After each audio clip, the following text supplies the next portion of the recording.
আপনি যাই দেখেন সব জায়গায় রসুলের সাথে দুশ্মনী। আমি কিছু নমুনা বইলা দেই। কোন নবীর সাথে আল্লাহর কথা বলতে জিবরাইল লাগে নাই। কোরআনে 25 জন নবীর বর্ণনা আছে, কোন নবীর সাথে আল্লাহ রাব্বুল আলামিনের কথা বলতে উসিলা লাগছে, জিবরাইল লাগছে না। আমরা তো দেখি সরাসরি বলছি। আর রসুলের বেলায় জিবরাইল লাগবে, সরাসরি আল্লাহ কইয়া পারে নাই।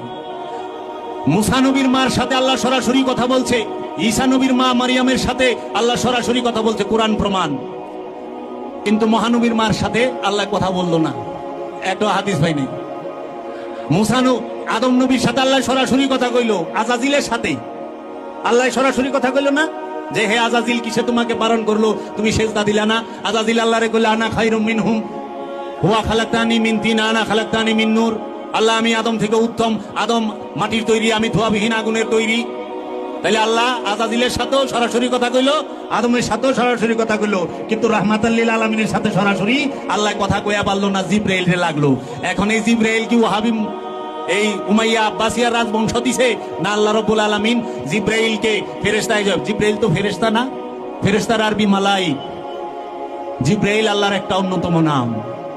মিকাইল, রুহুল আমিন, রুহুল কুদ্দুস, এগুলো আল্লাহর এক এক রূপের নাম। কে কইব? আপনি যা দেখেন জিবরাইল নামটা যে আয়াতে উল্লেখিত তার আগেই কইছে ও মালাইকাতি।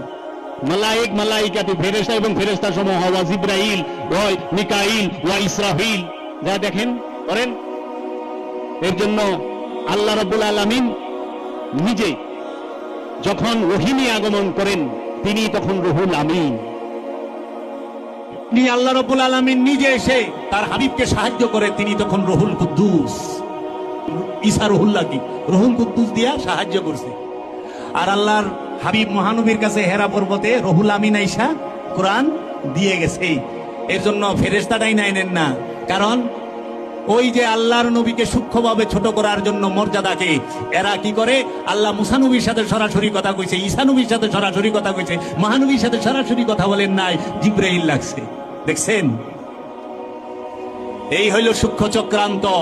এগুলো বের হবে, আর এগুলাই ওনারা মুখস্থ করে মাশাআল্লাহ আমাকে গিলাইছে, আমরাও গিলছি, এখন আমাদের পেট ভরা।